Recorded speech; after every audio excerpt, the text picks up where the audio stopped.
radio show because he did it like 8 times last year. Very soon. Very soon? Is it time for high key, low key? Well, Arden Key has a pretty big role on this Titans defense in 2024. Well, he wants one, and they would like him to take one. But the question is he enough?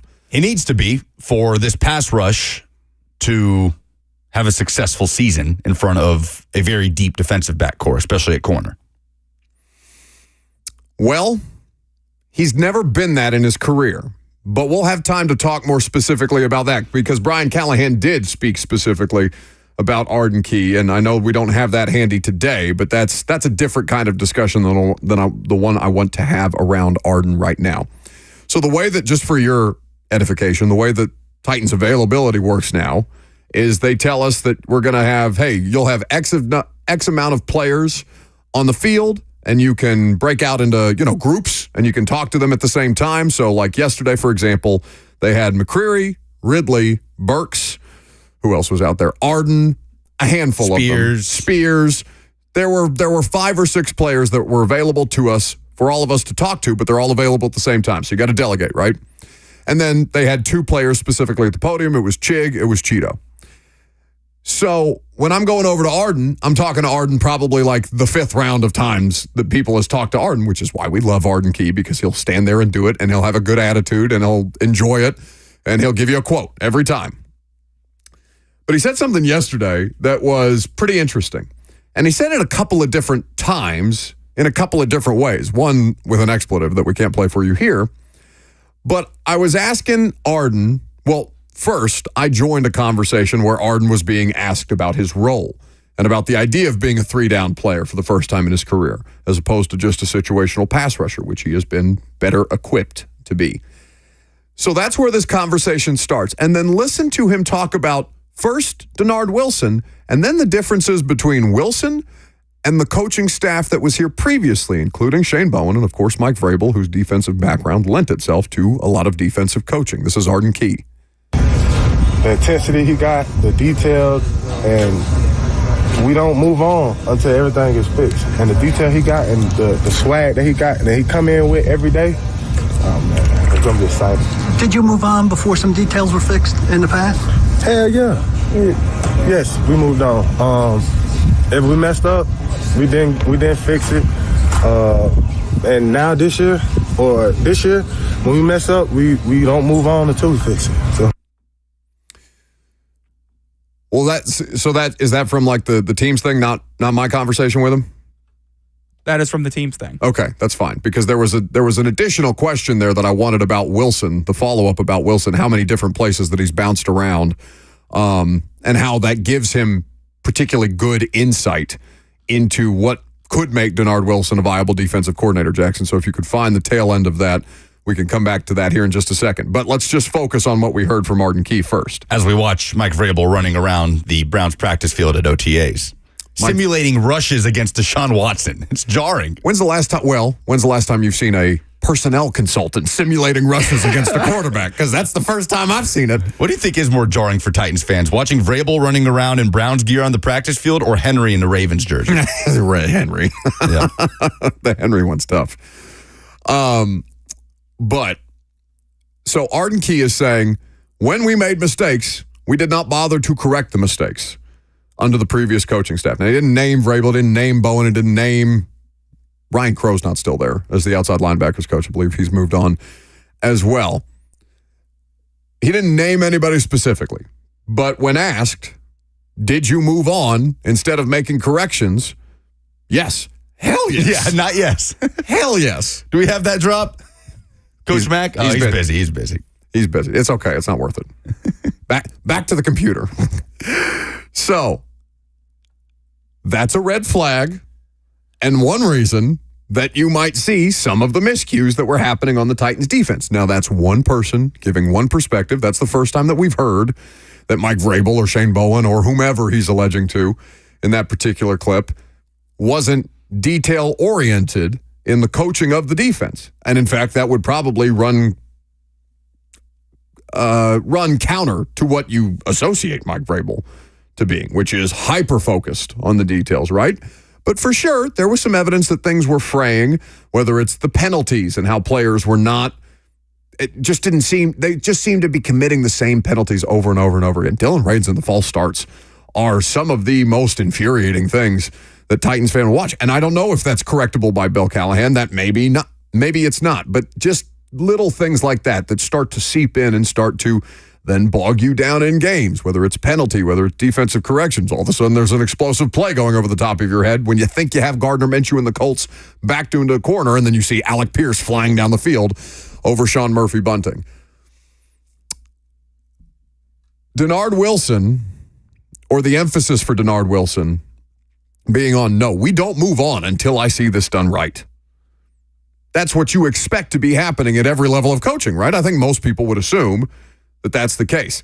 Now, I mean, it's not like we implement that. Anytime we screw up, we just make it a bigger deal, and then we screw up even louder the next time around. So we're not the best example of a workplace that focuses in on not moving on from things until you correct the mistake. Well, we are in a rare business where mistakes can sometimes turn into productivity in a very strange way. I actively encourage the mistakes. I've told many people that we are at our best when we are at our worst. So I think that is a different kind of situation, not a parallel to the coaching of football. How would you describe the Titans defense last year?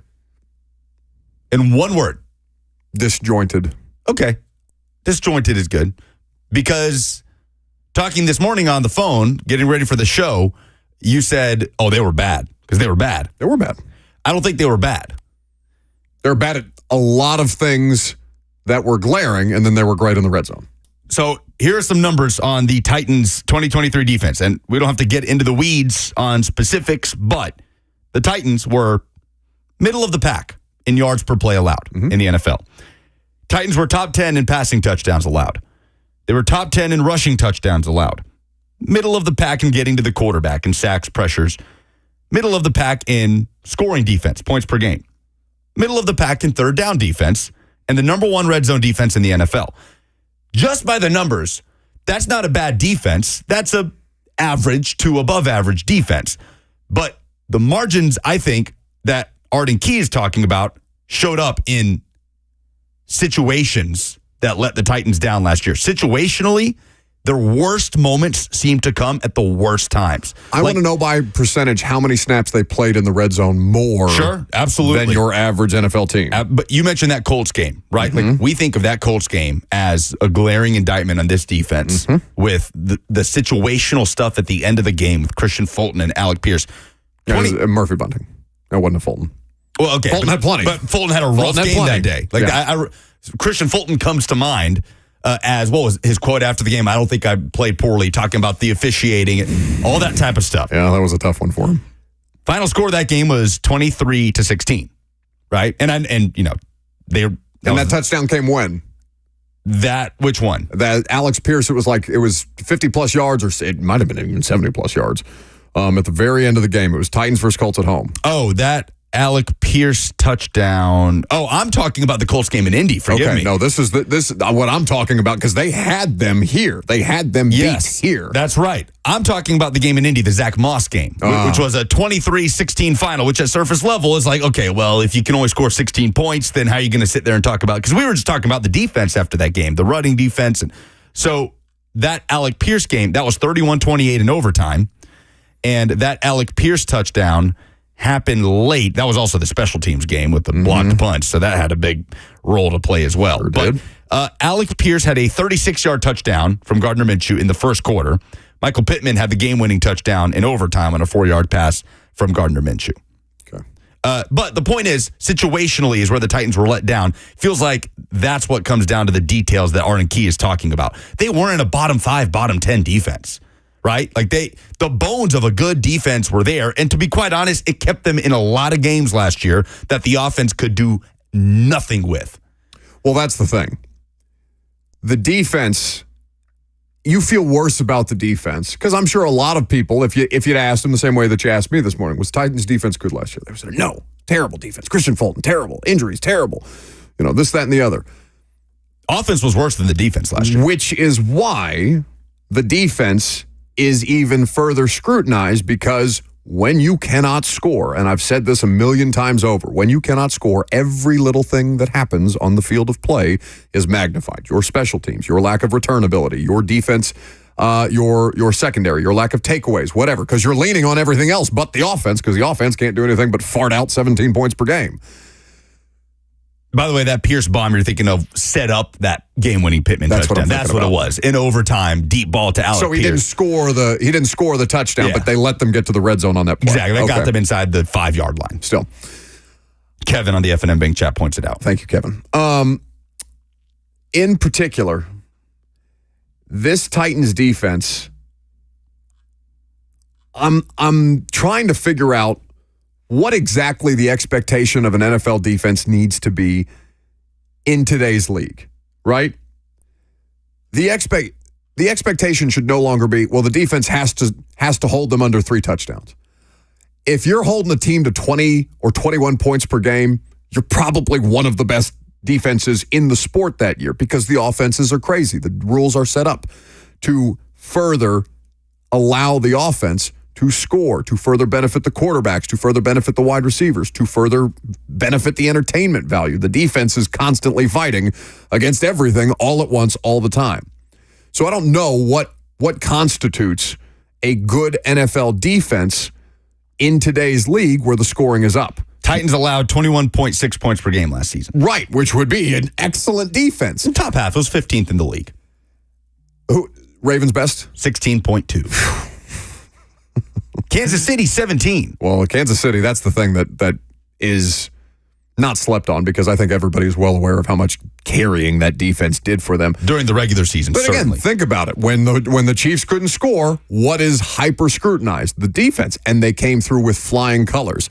It's not really sustainable. I think of Mariota in 19 when they couldn't get anything done, and the defense was excellent under Dean Pease. That was still MMCMB. That was, the early phases of Jeff Simmons and Jarrell Casey. They were a really, really high-level group. When you get to the level, somebody said we're giving them Fulton PTSD in the comments. Don't worry. You see him late in the year with the LA Chargers. He is now in Los Angeles, as a matter of fact. So that will be interesting to see who gets the better of whom in that particular matchup. But I digress. Denard Wilson.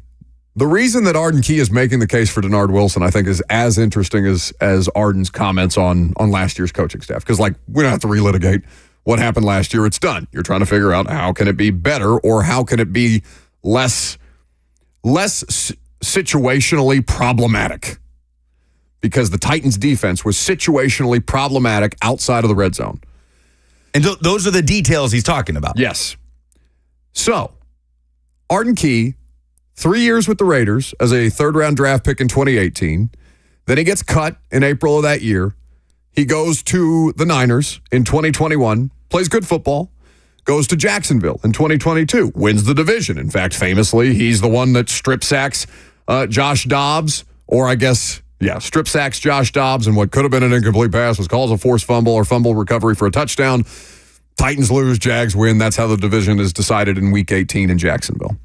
Then he comes to Tennessee on a 3-year, $21 million deal. He's a situational pass rusher, and they're asking a little more out of him here. But he plays okay. It's inconsistent. I would like more. I would like better more often from Arden Key. I think I've been pretty clear about that, even for as often as we've had him on. So when Arden talks about bouncing around the league and how that gives him unique perspective to evaluate coaches, I listen because he has seen a bunch of different situations, a bunch of different schemes, and a bunch of different coaches, which is what he articulated yesterday after practice. Very reassuring. I'm tip my hat out to him the last 2 years. I mean, he's been consistent in his work the last 2 years. Just the defense he's been part of, they did crazy, tremendous work. I remember Philly when they almost broke the sack record. Everybody was just talking. And then when we hired him, you kind of look back and remember, oh, man, he was part of that. Oh, man, he's in Philly. Oh, man, he's with the Jets. Oh, these guys that get to the quarterback, know how to get to the quarterback, and just their style of getting to the quarterback is what fix us best. So Arden has pretty good perspective on that.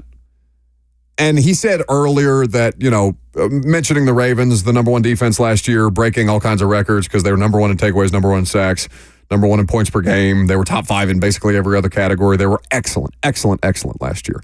And Arden had said previously, and I had to go, it took me a long time this morning to look it up, because Arden had said, well, I've been a part of number one defenses before that have been number one in sacks and number one in takeaways. And then I went back and found, well, no, he really hasn't. In fact, San Fran, they had a good year in 2021, but his 3 years with the Raiders, they were pretty hideous. So I think he's probably referencing San Fran there. Jacksonville was okay in 2022, but they weren't great. I went back. The Raiders finished 24th, 31st, and 30th in team takeaways while Arden Key was on the roster.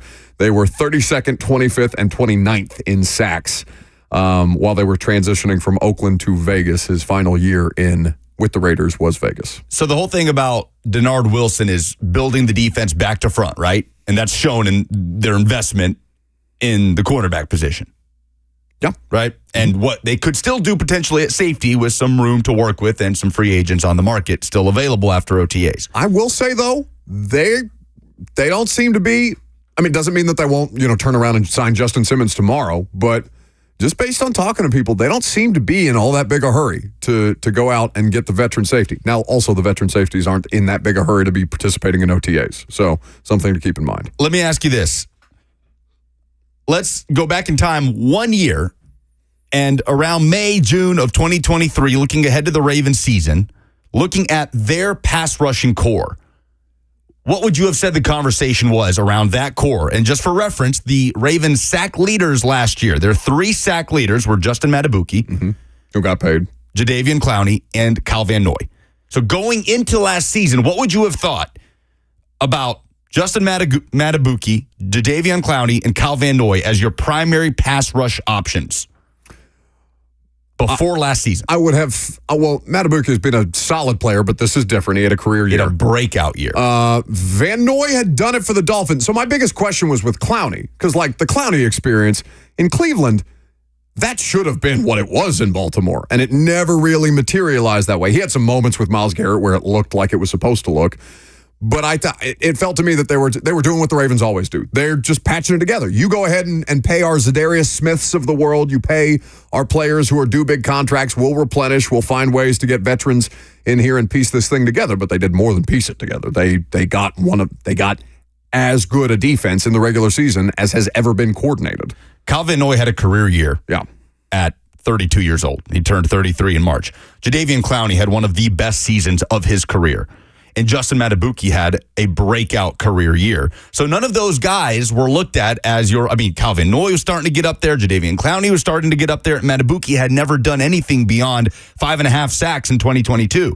So it's not like we were going into 2024 thinking, Ravens are going to lead the league in sacks. Look at that pass rushing core. Look at it. Look at the investment they've made in it. That wasn't the conversation. An elite defensive backfield and those 3 players having arguably the best seasons of each of their careers led to the Ravens having an elite pass rush, the best in the NFL, and in turn, the best defense in the NFL. So I guess the hope is for that to translate in some way with the Titans, with the defensive backfield, Harold Landry as the catalyst, and for Arden Key, and then depth pieces having to step up along the way, whether it's Rashad Weaver, whether it's Caleb Murphy, who we haven't really talked about since the preseason of last year. But it's not like the Ravens had this elite pass rushing core with a bunch of investment towards it going into last year. They had the best sack number in the NFL in 2023. 615-737-1045 is the number. We'll take your phone calls on the Titans and do some NFL headlines coming up next.